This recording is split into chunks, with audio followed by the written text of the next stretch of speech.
Ce qu'on dit en Chine, ce qu'on souhaite, c'est la richesse et la prospérité. C'est presque la première chose qu'on souhaite aux gens. En France, on ne va jamais souhaiter à un collègue « j'espère que tu vas être riche ». Ça ne se fait pas.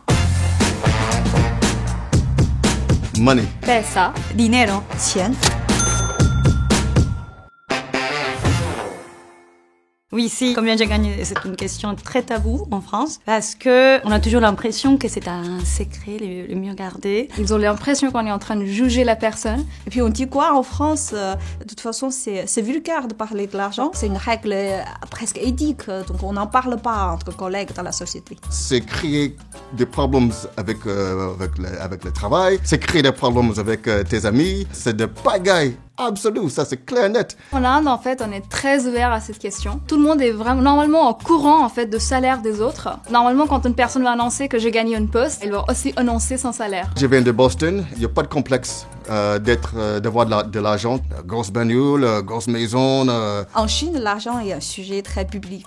Il y a un marché de mariage qui s'est établi donc dans les grandes villes. Les parents, ils vont établir un CV de leurs enfants précisant bien leur situation financière pour trouver le bon match.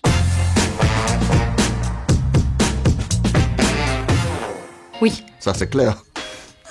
On peut parler tout et n'importe quoi, on peut parler qui on a fait des rapports sexuels hier soir, on peut parler comment j'ai tué mon chat hier soir, mais le moment qu'on commence à parler de l'argent, non, c'est même pas la peine. J'ai l'impression effectivement que si tu poses à quelqu'un une question par rapport à combien de fois il fait l'amour par semaine, il va te répondre spontanément, tandis que si tu lui poses la question combien il gagne, je pense qu'il va faire un veto, il va pas vouloir te répondre. Si on parle du sexe aux États-Unis, je vous garantis que je dis cette phrase-là lundi soir, viré, direct.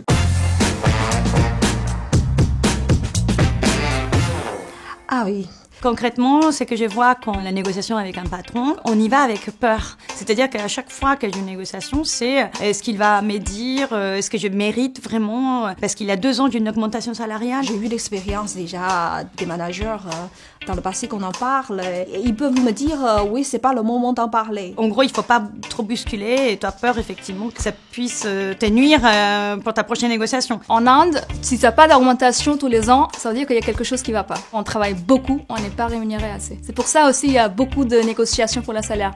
Parce qu'on sait derrière qu'il faut travailler beaucoup d'heures. Aux États-Unis, il faut, parce qu'au moins, ça prouve que tu es en commitment, tu es là pour la boîte. Comme en France, l'argent est tabou et personne n'en parle, c'est vraiment compliqué de se faire une idée de sa propre valeur en fait. Si tout le monde parlait ouvertement de combien on gagne, ça pourrait aussi être un levier inégaux.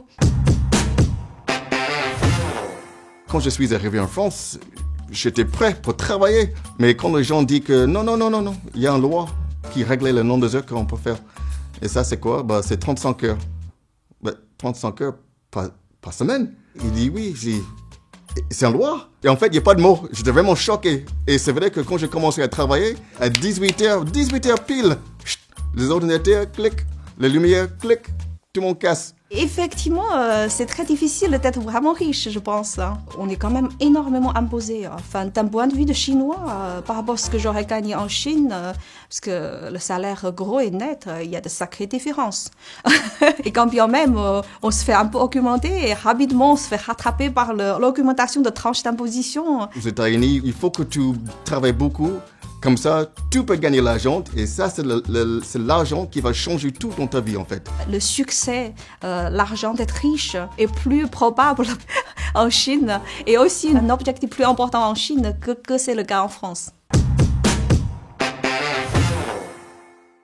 Je pense que les Français ne valorisent pas énormément la réussite matérielle. Ils valorisent beaucoup plus le bien-être et le bonheur. Je parle avec les gens et je dis, tu fais quoi ce week-end? Tu travailles? Je dis, quoi? Travailler? Mais il y a un problème, on ne travaille pas ici. On est de vacances, on est de joie de vivre, etc., etc. On va faire du fête ce week-end. Il y a un très bon équilibre de vie professionnelle, de vie personnelle. Pour moi, le niveau de vie, il est très bien. Ça fait presque 20 ans maintenant en France, donc je dois dire que je suis un peu contaminé par la France.